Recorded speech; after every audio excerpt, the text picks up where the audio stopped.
I wanted to go over why we did what we did with Bitcoin and what it means for Hyperwave, what it means for the way Lucid Investment Strategies makes decisions. And the best way for me to explain it, and then we'll bring up two charts, one on Bitcoin and one on the S&P 500, because we're using a similar technique in both cases. There are basically three types of investors.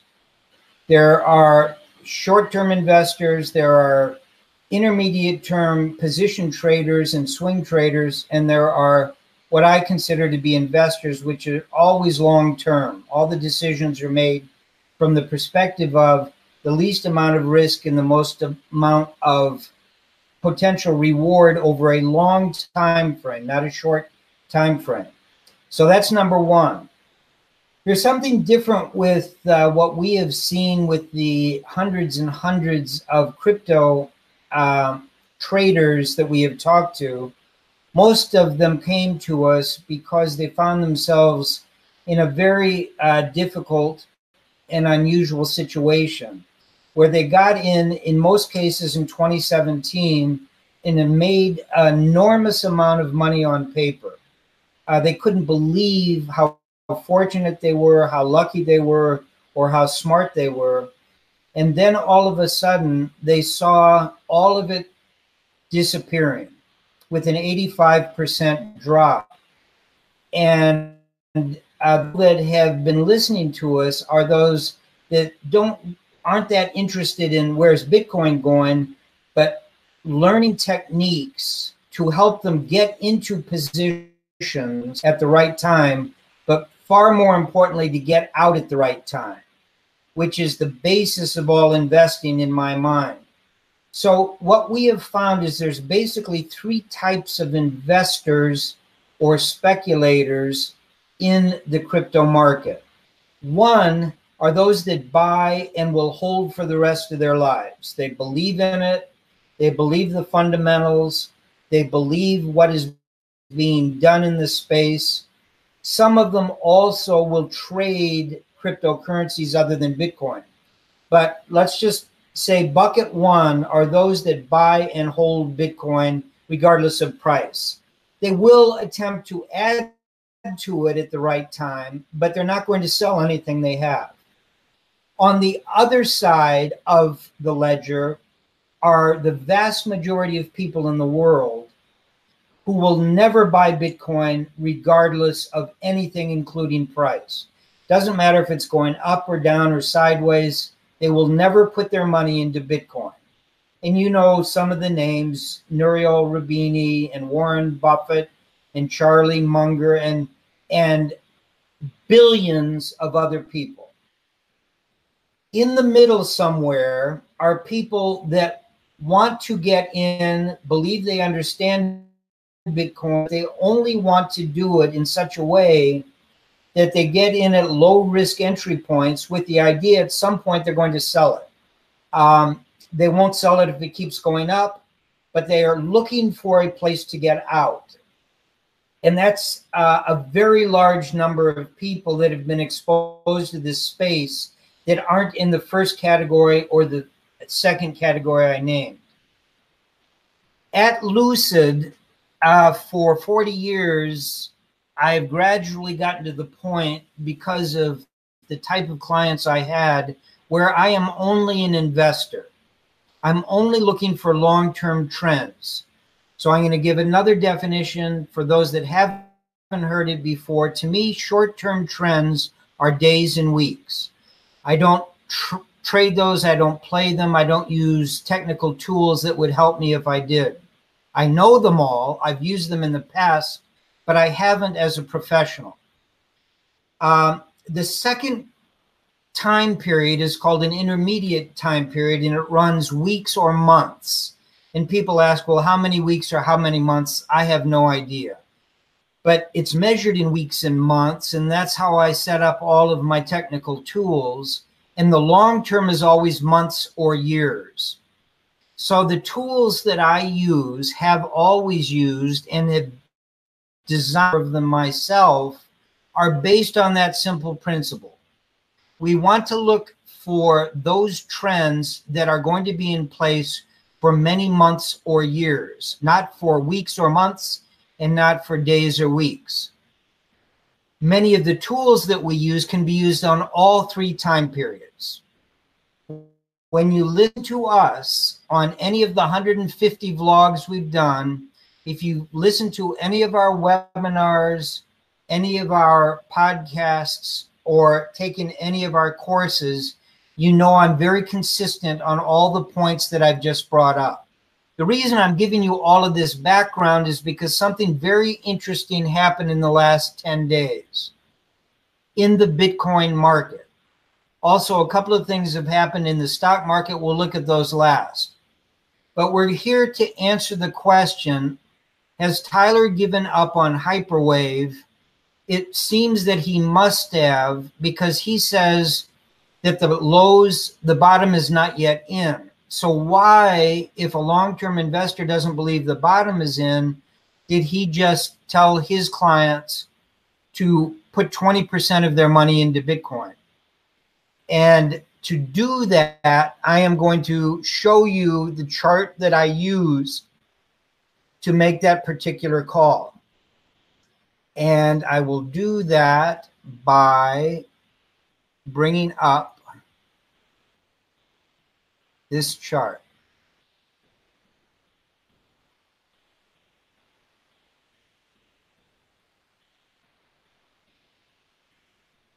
That's the S&P 500, and this is the Bitcoin chart that I use. We're now at 8,160.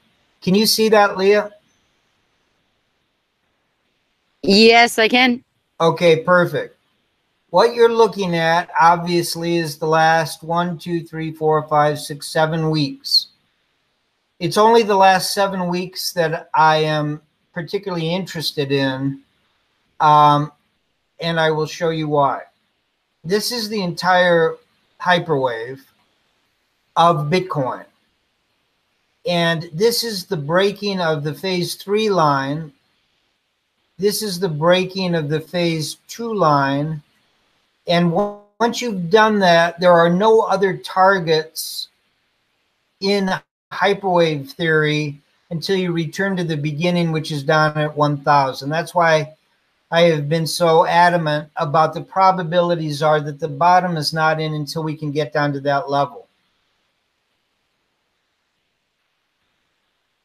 I am now going to take the price off because it does not matter if it's Bitcoin or gold or the stock market when you use this second technique, which has nothing to do with hyperwave.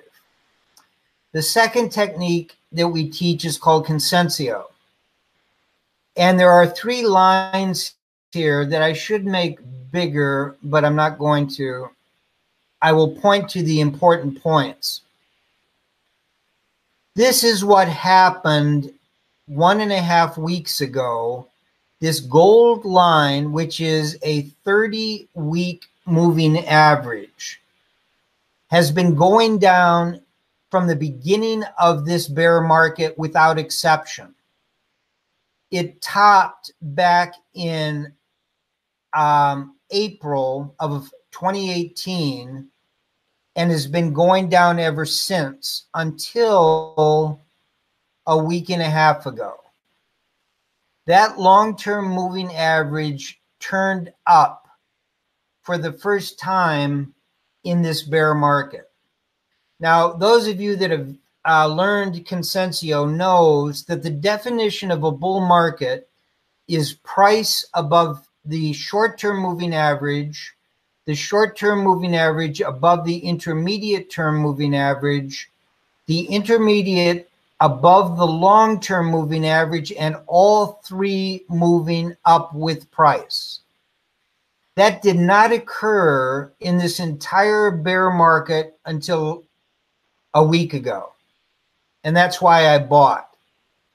Because even though hyperwave is saying the lows are not in, consensio is saying something different. I use consensio 100% of the time on every asset class in both bull and bear markets. I cannot use Hyperwave 100% of the time because very, very, very few things are in a Hyperwave.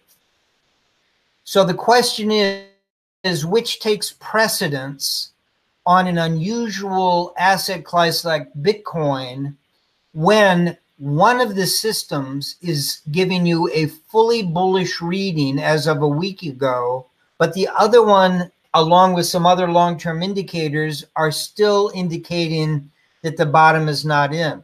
Well, I'm always going to go with Consensio. And that's what I did. That's why I made the call I did.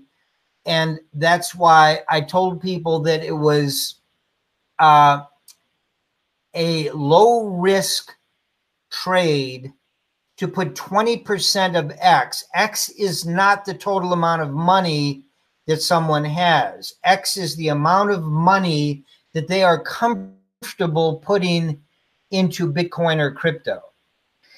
If you've got $1 million, but your personal situation is such that you would never put more than $50,000 into Bitcoin, I was saying on my call that you should put 20% of $50,000 or $10,000 into Bitcoin. What I didn't say publicly, but I have told every consulting client and all of my other clients that are discretionary clients where to put that money in. And the answer is I did not want anyone paying more than $6,800. That was our first and highest buy point, and 1/3 of the 20% should be put in at the $6,800 level, and a lot of people were able to do that. But that was only a total of 6% or 7% of X. Not the full 20%, not a market order, but a limit order at 6,800. A second order at 6,500 for 1/3 of 20% of X. And then the last one at 6,200, which makes up the full 20%. In other words, 3 limit buy orders, only one of which has gone off.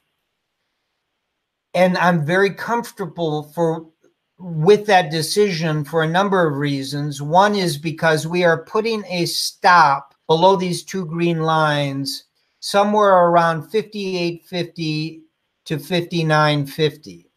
So we're going to risk about 10% on this trade. And you can do the calculations yourself. 10% of what we put, which is 20%, in this particular trade, because our stops are going to be below these 2 green lines. Now, I want to explain why and how this is developing, but I want to put the prices back on. So, first of all, let me put the price back on. And now let me tell you what I believe is going on. And something very interesting is happening having to do with previous highs. One of the things that kept me bearish throughout this whole period below 4,200 was the fact that we hadn't seen highs above highs since all the way back here, and I'll blow this up.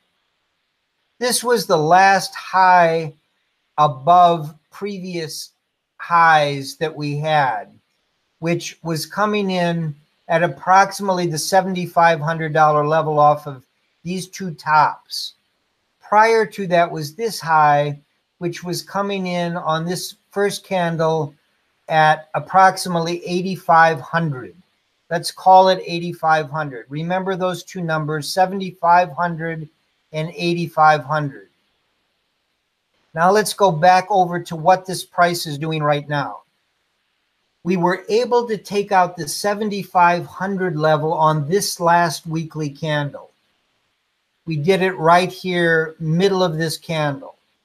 If you go back over, the reason that's important is that's the highest high we've had since these 2 candles. All of these little pops that we were having never got up to a higher high. until we finally broke down below these two green lines, which is a zone that had kept us up throughout this entire period. And it was the zone that was broken on this candle, which also included my phase 2 hyperwave line. That is the point that everybody needed to be out. And that was the proper move for investors to do if they hadn't gotten out 10,000 points higher, which they should have done if they were following hyperwave. And you notice that throughout all this period, we never got back up to that until just 2 weeks ago. Okay, that's observation 1 and 2 about where we are now. We are now trying to take out the 8,500 highs from this period. We've already done the 7,500. That's a plus check mark in this movement, which says it's still got legs and it can go higher. But we now need to take out the 8,500 high. And then if you've been listening to Tone, there are other levels above this very important line that comes in at about 88.60, 88.75, which is the setup trend line. If we take that out, we can probably go to the Fibonacci, which is coming in around 9,400. If we take that out, we get up underneath what Leah and I have called the Valley of Death for a year and a half, because it was so difficult to get below it. And when we did get below it, it was so difficult to get back above it and hold it over and over again over a matter of a long number of months. I think that's still going to be a very difficult place to get above. So where we are right now is we've got a little bit of money in Bitcoin. We've got to stop below 2 other trades that will come in lower than 6,800. And the question is, what happens if that does not occur? Will I be satisfied to sit on only 6% or 12 or 13% or 20% of X if this thing is beginning a major bull move, which Consensio says is a possibility? Consensio is saying that the bear market is over and the bull market has begun. Now, how many times have I seen Consensio move from a fully bullish position to a bearish position, or a bearish position to a bullish position? Probably 1,000 over the last 40 years. How many of those continued from a bear to a bull or a bull to a bear? Not very many. You don't get many bulls and bears. You get a lot of nonsense in between and a lot of false signals. So even though this is fully bullish at this point, I'm talking about Consensio, does not mean that it's going to stay that way. Hyperwave says it is not going to stay that way. At some level, at 8,500, at 9,100, at 9,400, at 10,000, at some level, we're going to run out of gas and we're going to start down the other way. And the question then is, how far down do we go? If we only get back to this upper level at 6,300, we will be fully in with 20%. And then if we bounce from there and are able to take out more and more, we will start adding positions over and above the 20%. We will not chase it up here. If someone was lucky enough to get 20% in on our advice, more power to you. For those that bought higher at 7,000 or 7,500, I've given them where I believe their stops should be. But what I'm saying is that this is a sea change for me. This is the first time in 17 months I have told people to put money into Bitcoin. And that makes it an important call for me, and it needed a great deal of discussion in detail over and above just a tweet saying that I believe that people should jump into the Bitcoin market. So I wanted all of our listeners of our vlogs to hear the details behind all of that and why I waited as long as I did, because I needed the confirmation of this line to turn up. It has now turned up. I won't take the time to show you what all of the negatives are on this call, and there are many, but they have to do briefly with monthly ADXs and Copic curves. This Copic curve is a short period of an upswing that has only occurred in the last month. And very often you get a false signal, as you can see, where you get little movements up and down before big movements take place.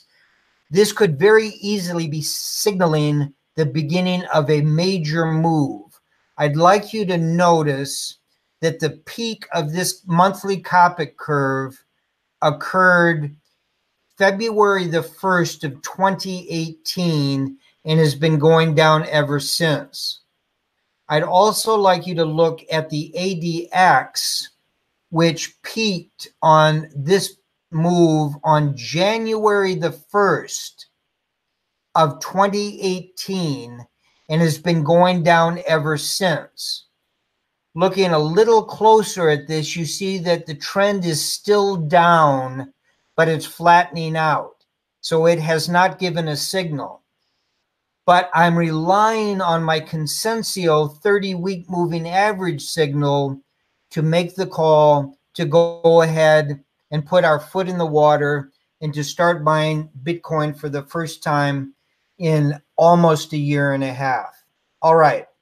The second thing I wanted to talk about is where the stock market is relative to our recent calls. And I'm going to do that by pulling up the SPX. And I just want to go through a similar long-term view of what we are doing, what we did do, and why we did it. And we will do that by going to the weekly and taking off the price.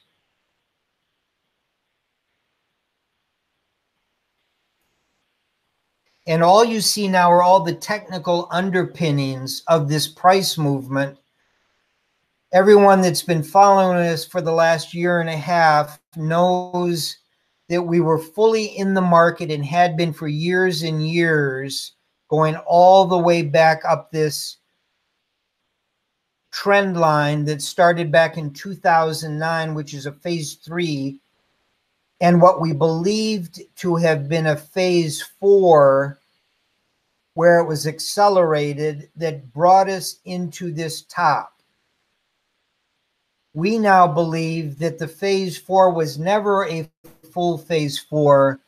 The phase 3 is still intact, but in any case, we, for 10 years, have been fully invested in this market, with 2 exceptions where we took out 15 to 20% until we got to this peak. And this peak, which occurred at the beginning of 2018, the same time that Bitcoin long-term indicators were turning down, our markets, the S&P, the Dow, and the NASDAQ, turned down and then went to new highs. And then turned down again in a deeper drop into December. What I'd like you to look at is I'd like you to look at the moving averages, these 3. This is the long-term moving average, which did not turn up until 2 weeks ago. The short term and the intermediate term had already called for much higher prices, but it wasn't until recently we went 100% in on April the 1st at this point, because it turned up briefly, turned down briefly, turned up, and now has got a high above that April 1st high, which is good enough for me. Okay, we did go 50% long down here, and we've been 50% long all the way up to the top. And on that 50%, we were up close to 20% on that 50%, or 10% for the overall portfolios, because of the fact that these short and intermediate term moving averages and the price was moving up so strongly.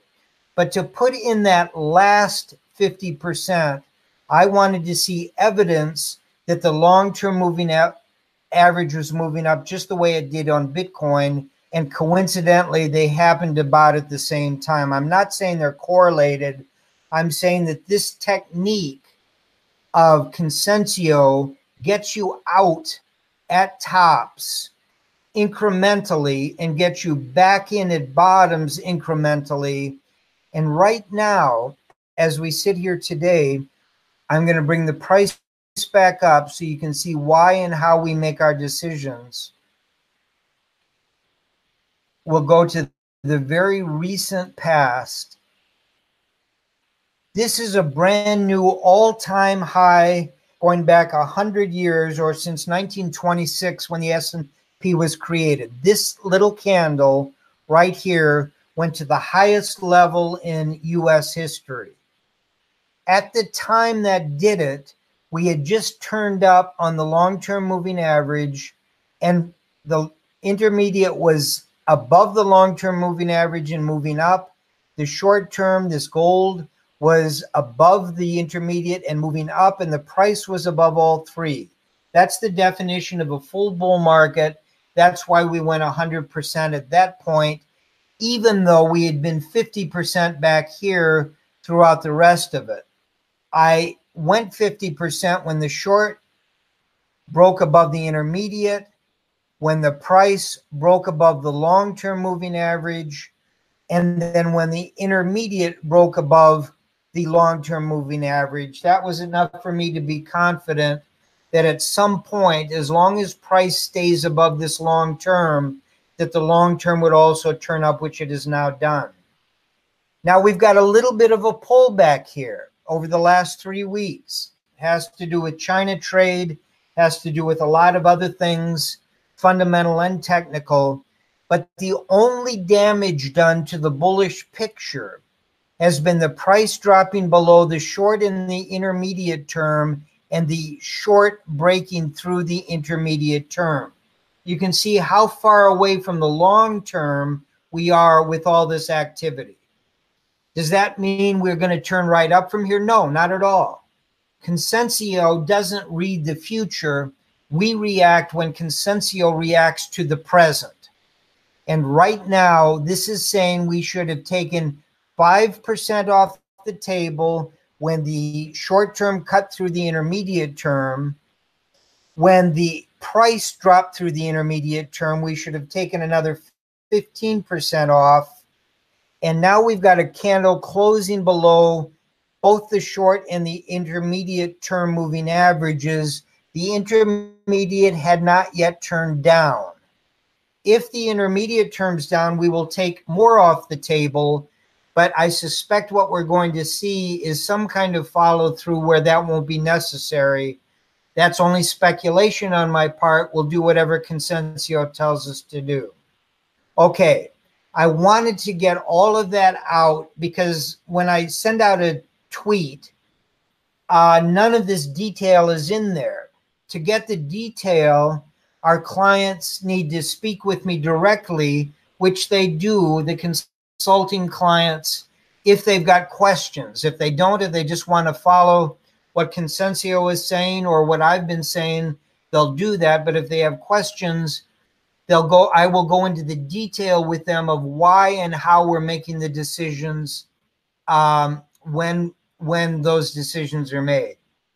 But I wanted to bring that to all of our listeners on YouTube because what we are here to do is to teach techniques, not to tell people what to do. We don't give advice to the general public. What we do to the general public through our 150 vlogs and any of our webinars or workshops that you have to pay for, all of our vlogs obviously are free, all of our tweets are free, is we're trying to teach investment techniques, not speculation techniques, not swing trade techniques, but investment techniques. And so I wanted to clarify that for our YouTube crowd of how and why we do what we do.